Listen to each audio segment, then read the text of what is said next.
the question is, what does legacy mean to you beyond titles, achievements, or career milestones? Is Yvette. that Yvette Delgado? I I see see Yvette Yvette. Delgado. Hey, Yvette. What legacy means to me beyond the titles and achievements and career milestones is just leaving a positive message. My youngest son is on the line. I don't know if my oldest son is on, but they know I always talk about leaving a legacy. When you're gone, what will people say about you?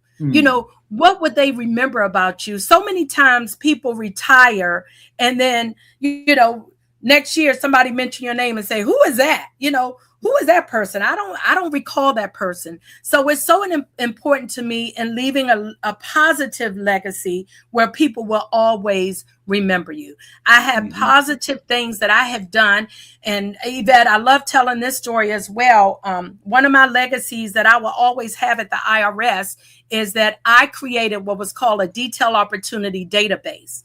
And I had to fight for this database, but it is still being used to this day. And what this database is, again, early on in my conversation, I was talking about how, say, helping people, talking to employees, listening to them. Employees was coming to me and saying, Cin-dee, I'm tired of hearing about detail opportunities after the fact. We'll get an email. Well, let's thank Jose Flores or say congratulations to Jose for being selected for this detail. You hear it after the fact.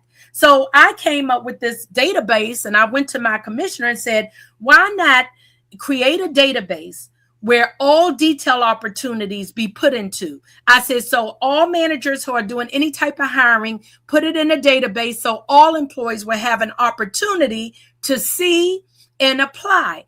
And I got pushback. And I remember the commissioner saying, no, I don't want to do that because we're not going to pay for somebody to move from Washington to California for a detail, blah, blah, blah.